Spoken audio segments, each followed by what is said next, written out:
Jag har bjöd min svärmor på en riktig åktur den gången hon precis hade köpt den. Hon frågade då vad 17 detta var för något, så jag sa att i baksätet så åker vi ut åkens väg.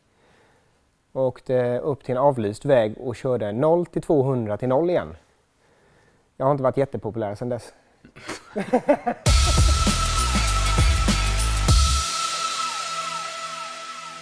Hallå, hallå! Tjena, tjena!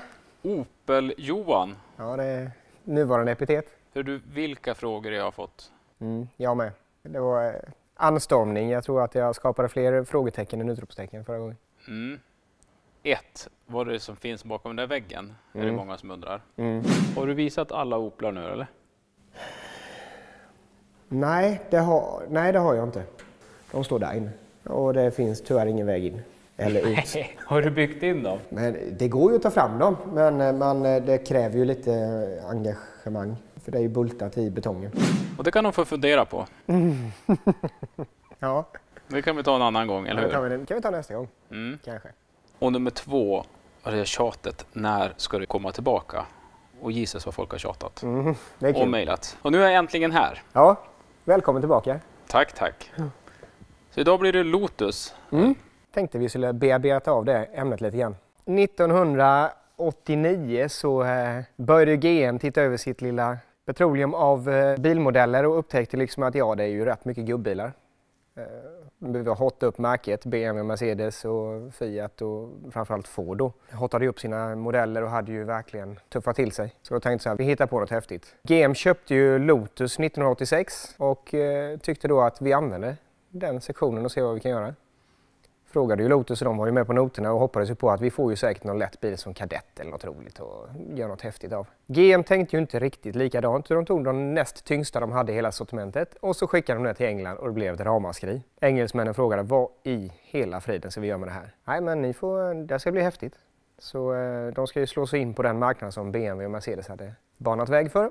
Så de började med att plocka isär en Opel Omega 3000 GSI. Eller Carlton GSI hette de, men det var även Opel Omega. Plockade ner nya bilar i molekyler och sen bearbeta och bygga om. Bakaxeln från australienska Holden, allting skulle komma från hyllorna. Lådan från Corvette Z1, manuell låda skulle det vara, det skulle palla med trycket. Sen tog de den vanliga Opel-motorn och byggde om den radikalt. 3,6 liter, dubbla turboaggregat, vattenkyld intercooler och bearbetade grafitkolvar med mera. Luftfjädring bak. Aerodynamiken gjorde de om helt och hållet så att den har ju väldigt bra siffror CV-mässigt. Och lyckades förvånansvärt bra så det blev ju världens snabbaste serietillverkade familjebil. Opels motsvarighet till en M-bil då? Eller Ja, en M5 kan man säga. M5 och Mercedes 500 och Audi V8 var väl de segmenten som var direktörsraces kan man säga. Detta var nog på Opel Omega 3000 den baserades på och det var ju egentligen en direktörsrace för de som ville komma undan lite billigare jämfört med en BMW M5. Jag är kass på Opel. Jag vet att det har funnits en Lotus Omega, men jag blandar ihop det med Omega 3000 och allt vad det nu heter för någonting. Vad är skillnaden? Det är en liten djungel där, men jag ska försöka bena ut det lite grann. Av en händelse då kan jag ha lite såna här modeller. Bara av en händelse, ja. Bara av en händelse. Och här har vi då en modell av en Lotus Omega. Sen har du en modell som heter Evolution 500. Och den har vi här. Och där ser man ju tydligt då en väsentlig skillnad. Har du högre skurna skärmbreddare. Jaha. De är inte lika breda. Vingen är av en annan karaktär. Den är dessutom justerbar under körning. Så det här är ju egentligen en bil som de byggde för att kunna delta i DTM. En så kallad homologeringsbil. Så den här släppte de då i ett visst antal för att kunna tävla i DTM med. Så detta är ju egentligen en DTM-bil, tävlingsbil, sugmotor, överladdning. 3,6 liter dubbla turboaggregat, 3 liter 230 hästar utan turbo. Ingen överladdning. Så detta är en Opel Omega 3000 ombyggd för DTM. Med 18-tumsfälgar. Och bör inte blandas ihop med en Lotus Omega som då inte har någon tävlingshistorik överhuvudtaget. Det är bara en, nej inte bara, det är en gimmick-grej för att pimpa upp märket och verkligen bygga en prestandabil för gatan. Och hur många gjorde de då? Det här skulle göras 1100, men det tillverkas 950 och 284 högerstyrda av de 950. Ja. Så det är ju rätt mycket fler vänsterstyrda än högerstyrda. Den här tillverkades bara vänsterstyrd. Ja, låt mig gissa. De tillverkade 500 stycken Evolution 500. 321. Logiskt. Och vad var prisskillnaden? Väsentlig.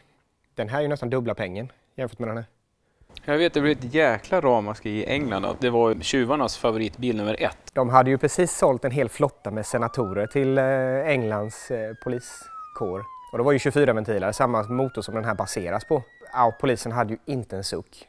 204 hästar, 305 Newton i vrid mot detta då 377 påstår de och 586 i vrid. Det är i underkant, för det är någonting de garanterar. Så att den här dansade ju runt polisen så det bara skrek om det. Det finns till och med en bil i England som de har jäckat polisen i årtionden. En stulen Lotus Omega, eller förlåt, Lotus Carlton, som de rånade banken som var precis jämte polisstationen. 3 gånger. Och de fick inte fast den. Så det är coolt. Det finns väl också någon som har gasat lite grann i Sverige också, va? Det finns en film som har florerat som världskänd. Där dåvarande polisen där uppe har väl en Saab 9000. Låt oss inte, jag har inte en aning om det var en turbo eller en 16 tidigare, men de försöker jaga ifatt en Lotus Omega som ligger och cruisar.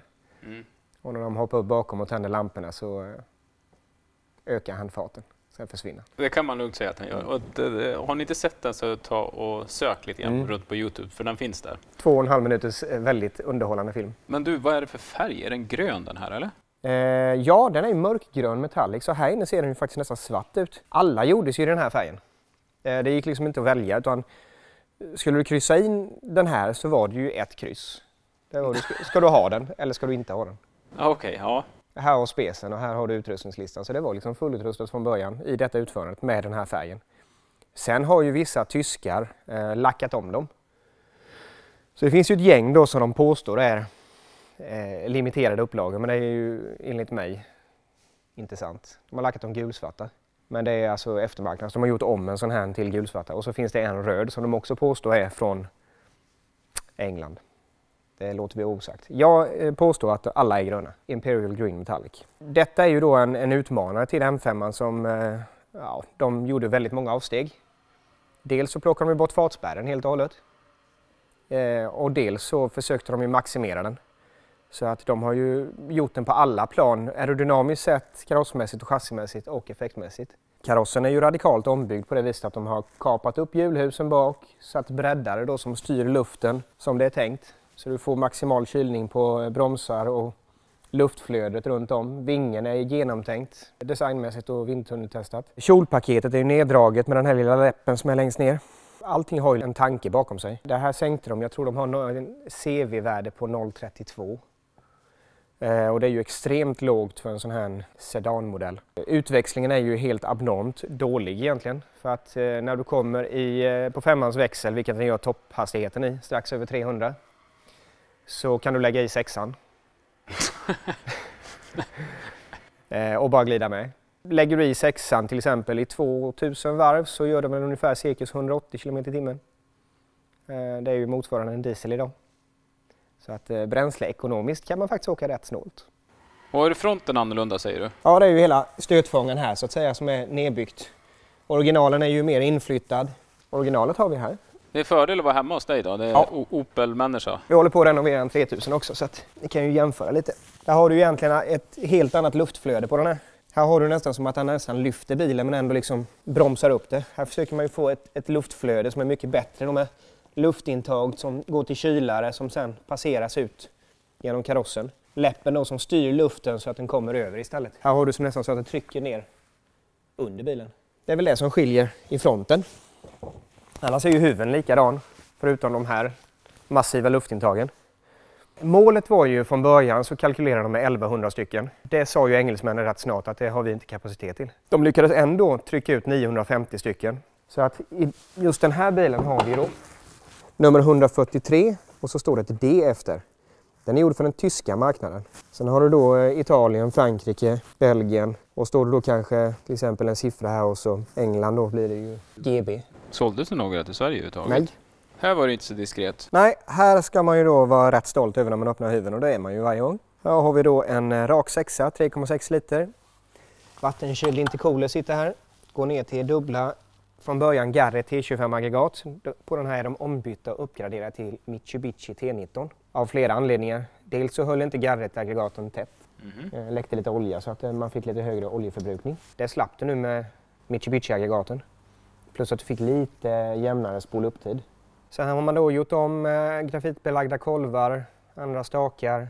Max omgjort toppen, insuget är lite ombyggt. Lotus egna system, gjorde 0-100 på strax över 5 sekunder, 1991.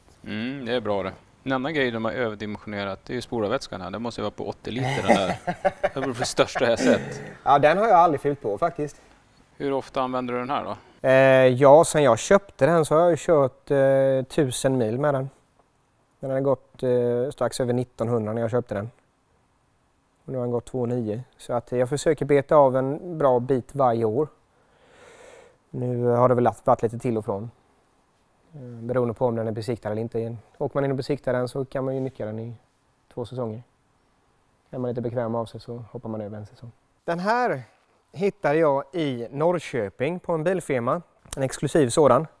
Och jag hade en kompis som jobbar här i Skillingaryd. Så råkade sitta vid nätet och det plingade till och han gick in på Blocket och såg den här och det tog väl ungefär 26 sekunder innan han ringde mig. Och sa det att den bilen du har kört om, den har kommit ut på Blocket. Det är den här du ska ha. Och jag gick in, ringde upp bilfirman och frågade stämmer miltalen, stämmer skicket?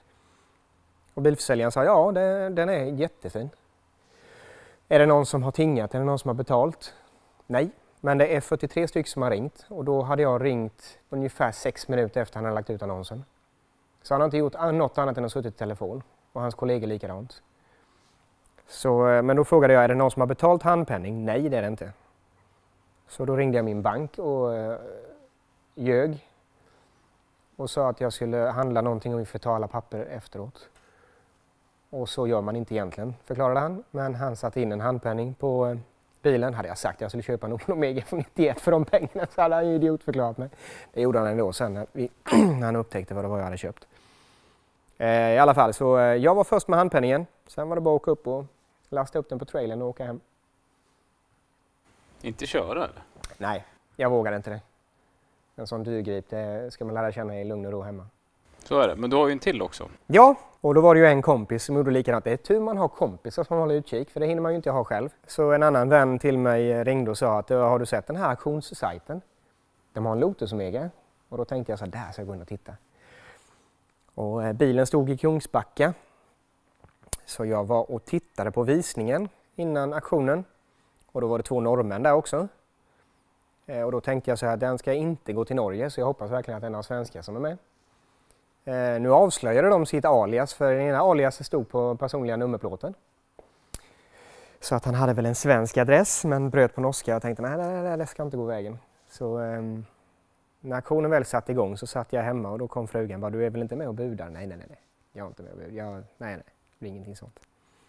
Och sen började jag bli mer och mer nervös. Jag tror auktionen slutade vid klockan 10 på kvällen. Och när jag skrek yes, då hade jag avslöjat mig. Ja. Så att det var bara att åka och hämta den sen. Vad ska du med 2 till? Nej, men det var kompisar ringde och sa det bara, den här Lotusmegan du har, vad är häftigare än den? Nej, alltså jag har inte en aning. För mig finns det inget häftigare. Jo, 2. Ska du inte ha en till?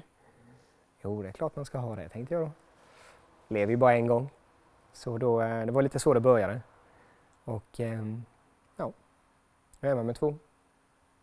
Och vad är häftigare än 2? Och det skulle vara 3 då kanske? Ja, nej. Vi får se. Hur många finns det i Sverige då, de här då? Första gången jag kollade upp så fanns det 42. Det har minskat i alla fall, så jag tror att det är 39 stycken som är kvar sist vi kollade som finns i trafik. Den är ju lite fördröjd, men det systemet söker ju hela Norden. Så jag får ju reda på alla nordiska länder inklusive Sverige då. Och separerat i Sverige då ska det finnas 39 stycken. Det är ganska mycket det. Ja. För en bil som inte sålde i Sverige från första början. Men skärmbreddare var de rätt tidiga med. Det är ju det här som tilltalar en sån gammal man som jag. Det här med skärmbreddare är ju lite maskulint på något vänster. Det är som när vi killar tränar biceps och glömmer allt annat. Det är något sexigt med det här. Plus att det gör ju en jättestor skillnad. Aerodynamiken får ju väldigt fina siffror när du gör så på det här viset. En vanlig 3000 är ju väldigt slät hela vägen. Och så har de ju en rak skärmkant här. Och det är en lite rolig anekdot här kan man säga, för om du kommer över på andra sidan kan man ju se hur Lotus-folket tänkte. För att här började skärmkanten. Så där gick ju den rätt över. Då har de bara kapat upp och så monterat snygga skärmbrädor. Så här har vi ju då arvet från 3000. Och den här kan vi ju tyvärr inte köra idag, för att om vi kollar här så ser vi ju att det saknas lite luft. Så det går inte att köra den här alltså? Det går att göra det, men jag vill helst inte göra det. Luftfjädringen läcker lite grann. Han pumpar upp den, men han får ju hålla trycket hela tiden. Och pumpa så att det förr eller senare går säkringen, och sen så får vi vänta en stund och det blir bara tråkigt. Men vilken tur då att du har 2. Ja. Jag är jättenöjd också. Ja. Ja, det är väl en av mina bästa investeringar jag gjort glädjemässigt. Insidan då, vad har de gjort där? Och engelsmännen är ju väldigt bekväma i mörka kulörer. Så här har de då tagit Connolly-läder. Alltså väldigt, väldigt fint läder, som man sitter ju som en kung. Ihop med Alcantara. Det är ju rätt ovanligt på den tiden. Och så mörkt trä. Detta är äkta trä. Opel Omega hade ju plastimitation. Så att det här är lite mer äkta vara. Och det gör ju det att man får lite mer känsla för den blir lite mer ombonad. Tjocka Wilton-mattor hade man oftast bara i vardagsrum. Svindyra mattor, tjocka och bekväma att gå på barfota. Jag tycker BMW var ju väldigt duktig på att sätta M-emblem överallt. Här är lite mer diskret. Du får det framför ögonen, sen får du inte det mer. Ja, det står lite Lotus på ratten och vid instrumenteringen här. Ja, i varvräknaren står det. Den här är lite rolig, det är också en här grej man bör ha. Vad är detta för någonting? En verkstadshandbok. Va? Ja, det kan vara bra att ha. Ja, jag har en sån här till varje bil. Så här har man då ifall någonting skulle hända. Så har man tekniska beskrivningar. Det är någon engelsman som har suttit här och ritat. Hur varje system är uppbyggt för sig. Men fick man med den när man köpte? Nej. Det här har man kommit över när verkstäderna har lagt ner. Så det här är en kund till mig som la ner sin Opel-sektion. Och då ringde de och frågade om jag ville ha lite gammal litteratur. Och när man kom dit och fick se den här så svimmade jag en stund. Så det var bara att betala sig glad ut. Men så gå tillbaka till inredningen är ju det att engelsmännen gör ju allting i små batcher. Så om man jämför då, nu är det här rätt nära nummer, men om du tar ett upp till nummer 300 och jämför klädslar till exempel, så kan de kan vara ljusgrå kontra en nästan svart inredning. Så att färgerna och sånt kan skilja, så att du kan ju ha en nyans på färgen som är lite mer grön med lite mörkare inredning. Och sen tar du en Lotus Omega som inte är omlackerad, inte är bytt inredning eller någonting och ställer precis jämte. Och så skiljer det så pass mycket i färg så att du lägger märke till det. Och det är engelsmännen i ett nötskal. De kommer knappt ihåg vilken färg de hade från början. Så blandar de till någonting. Du, det här är väl också traditionella Lotus Omega-fälgar, va? Ja, designen är ju hämtat från Esprit. Men enligt hörsägen så är det ju inte Esprit-fälgar man har satt på, utan detta är helt andra mått. Men designen som till sägs så är det ju Esprit-mönster. Och det är Lotus lilla signum för att kunna knyta ihop säcken. 17-tumsfälgar var ju inte jättelitet 1991. Nej, gud nej. Då var ju 265, 40-17 var ju rätt groteskt stort. Så att det var ju problem då att hitta. Nu är det ju rätt standardstorlek. Nu är det väldigt många däck man kan välja mellan. Men då var det ju väldigt sällsynt. Och då kan man ju kolla. 17 tum var ju rätt stort och få plats med de största bromsarna fick man ju gå till tävlingsavdelningen. Så det sitter ju AP Racing-ok på. Med de största ventilerade skivorna man kunde ha. Jag kan säga så här, man får inte in fingret här emellan. Och det är ännu tajtare lite längre in här. Ska vi ta en sväng? Vi åker ut i regnet. Yes. Men då blir det bil nummer 2. Ja, det blir det. Nummer 200. Nummer 200, ja. Ja, vi hoppar in i den då. Ja, kör vi.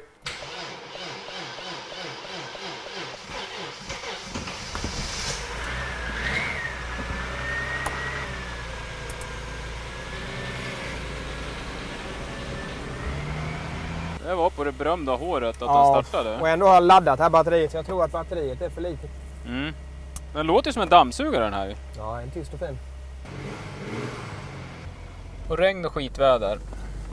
Var den här bilen så bra som du trodde den skulle vara då? Ja, nästan bättre. Det är ju lite av en dröm att köra den. Folk säger att man kompromissar, men jag skulle nog säga raka motsatsen. Har du nästan allt utom just den här värsta skakiga sportbilskänslan. Det är den som saknas, om man nu saknar den. Den ligger i liksom 160-200 km/h med den här och man tycker det går bekvämt. Och ändå kan rasta dagens Volvo racebilar. Ja, en ökning på 30 kilometer. Ja. Jag kan ju filma slagen på växellådan för det är ju något som inte är short shift.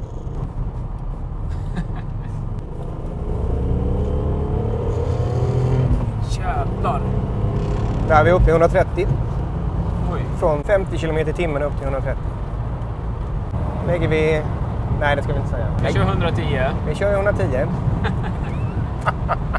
Nu har vi 5:an i. Vi saktar ner lite.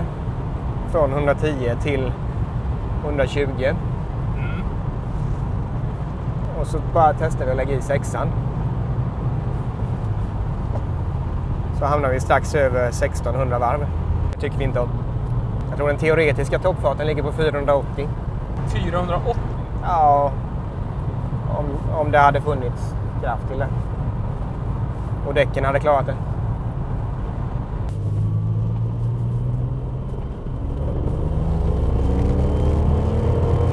Satan i gatan.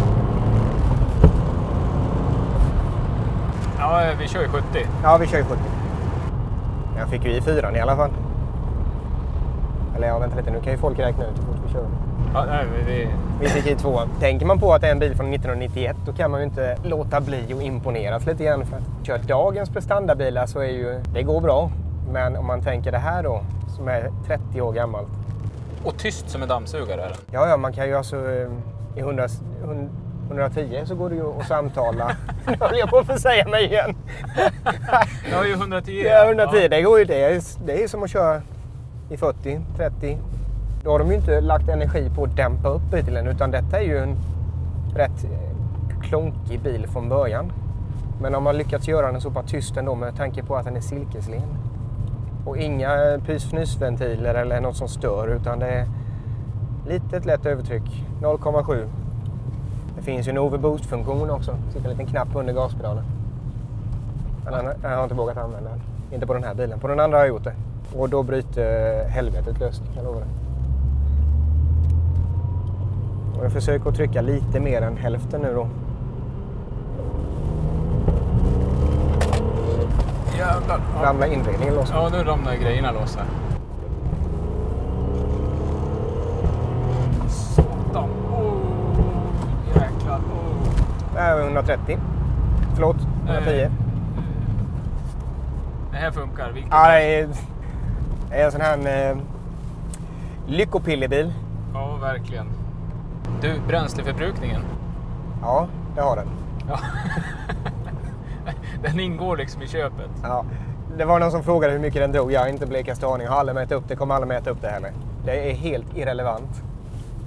Om den ligger på 3 liter milen eller 2 liter milen eller 0,7. Det struntar jag blankt i. För när jag kör så smile per mile eller vad är det de säger. Den är hög. Det var ju så mörkt i den andra bilen. Ja. Jag tänkte på typiskt analog klocka. Därför det är en analog bil här kan man ju säga. Och så gillar jag de här stora knapparna. Du missar ju inte dem. Nej. Men min pappa hade på 80-talet mobiltelefon. Den satt här. Display och sen en gammal så här hedig lur. Jag kan säga så här att den här ska ju dit sen. Den här satt i bilen innan. Och jag tänkte den satt i vägen lite grann, men den ska ju sitta där. Oj, oj, oj. Den kan man inte ens messa med, vet du. Nej, inte ens sms. Där ringde man korta samtal för det var jättedyrt. Ja, det var väldigt dyrt. Ja. Typ 20 spänn minuten eller något. Ja, något liknande sånt var det. Nej, och den här fungerar. Ja. Ja, den gjorde det innan jag plockade ur den i alla fall. Så att jag har ju faktiskt testat och det finns både signal och han funkar. Lite roligt. Hörde du, regnar det, så nu får vi beta av den här snabbt. Den här har ju prestanda som slår Corvette ZR1 och Ferrari Testarossa. För de som är lite pålästa på 90- och 80-talsbilar vet ju vad de hade för prestanda. Och då är detta en bil med baksäte, aircondition, bekväma stolar och bara stort bagageutrymme. Vet du vad, Johan? Nu är det här pissregnet tillbaka. Nu är det dags får att du sluta. regn på linsen. Ja, det får jag. Så det är dags att avrunda. Ja. Vi får säga på återseende. Ja. Så kanske vi tar tag i den här väggen, vad det som finns bakom nästa gång. Väggen var det med. Sen har du lite andra bilar som inte är Oplar också. Ja, det har vi. Lite otrohetsaffärer, om man ska kalla det. Precis. Men det får vi ta nästa gång. Japp, på återseende. Hej på det. Tja!